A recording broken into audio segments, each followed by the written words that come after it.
L'entreprise de produits alimentaires de Joseph Okereke a subi un revers majeur au cours des 3 derniers mois. La clientèle s'est raréfiée en raison de la pénurie de liquidités. Le réapprovisionnement était également difficile car la plupart des commerçants n'acceptaient que les transactions en espèces. Aujourd'hui, il se réjouit du fait que la Banque centrale renforce l'approvisionnement en liquidités.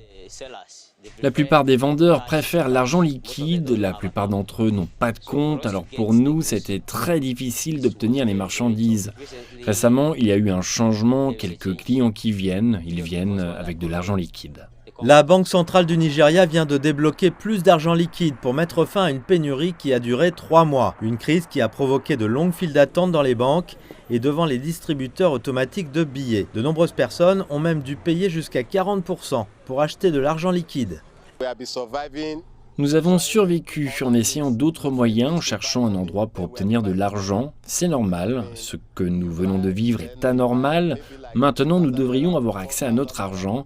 Vous devriez avoir accès à l'argent pour lequel vous avez travaillé et que vous avez épargné à la banque. La politique bâclée de redéfinition du Naira de la Banque centrale du Nigeria a été imposée pour éponger l'excès de liquidités en circulation, lutter contre l'inflation et promouvoir sa politique de suppression de l'argent liquide.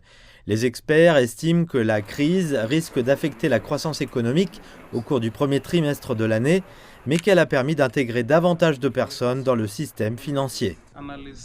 Les analystes estiment qu'au cours de la période où la pénurie de liquidités a occupé le devant de la scène, l'économie nigériane a perdu plus de 23 000 milliards de naira, car il s'agit d'une économie fortement dépendante de l'argent liquide. Cela a également affecté la santé mentale des gens.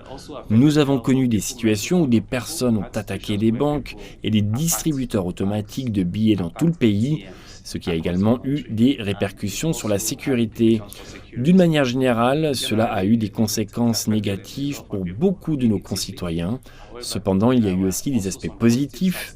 Le fait que beaucoup de gens qui étaient en dehors du système bancaire ont fait des efforts pour ouvrir des comptes bancaires. L'Union des travailleurs nigérians avait prévu une manifestation nationale à partir du 30 mars pour forcer la Banque centrale à augmenter l'offre de liquidités. Cette dernière mesure prise par la Banque centrale devrait permettre de remédier à l'interruption de l'approvisionnement en espèces dans tout le pays.